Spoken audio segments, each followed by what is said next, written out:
Minisita w'emizannyo Den Samson Obuwa atongozza enteekateeka za ttiimu Uganda nga beeteekera emizannyo gya Commonwealth nga Uganda yayisawo dda abazannyi abali eyo mu 8 okukiika mu mpaka zino. That Uganda will be joining the other member states of the Commonwealth at the 2022 Commonwealth Games and our journey starts from here. Emizannyo gya Commonwealth gya kutandika na kusomeza 28 omwezi ogw'omusanvu mu kibuga Birmingham mu ggwanga erya Bungereza.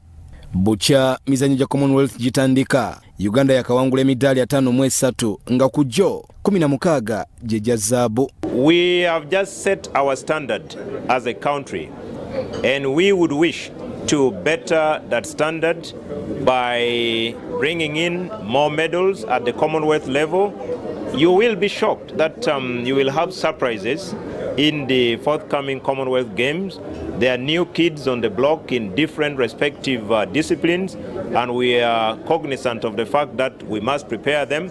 Akulira emizannyo gya Commonwealth mu Uganda wansi wa Commonwealth Association of Uganda, Dr. Donald Rukale agamba engeri gye tuva mu COVID emizannyo gino sijja kubeera myangu, naye balina essuubi nti basobola okuwangula emidaali egisinga ku midaali 6 Uganda gye yawangula mu mpaka ezaasembayo mu kibuga Gold Coast mu ggwanga erya Australia mu mwaka gwa 2018. Tuva mu COVID era tusuubira to these games we are hoping that we shall get anything between 5 to 6, 7 medals these games when we are coming, where we are going in Birmingham.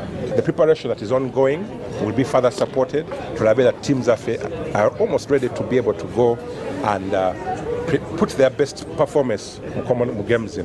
Abamu ku bazannyi betwogeddeko nabo okuli omuddu Salima Nakai n'omuwuzi Husna Kukundakwe batubuulidde ku nneeteekateeka yaabwe ne bye basuubira. Bamala tutraininga nga batuwayo ne competitions okulaba fitness eyimiridde etya, naye nga neebaza Katonda so far buli kimu kitambula bulungi ng'era tusuubira era nsuubira okuwaayo ekisinga. Nzikiriza nti buli kimu kisoboka, so ninakola kye ninakola, nina making sure nti I do the right training program. Coach Jumper, it's all about kubeera fit. I was already preparing before I got the confirmation, and I'm now very ready, and I know I can make Uganda proud at the Commonwealth Games. So what I learned from the Paralympics, just to focus on myself, I'll make sure to carry it into the Commonwealth Games.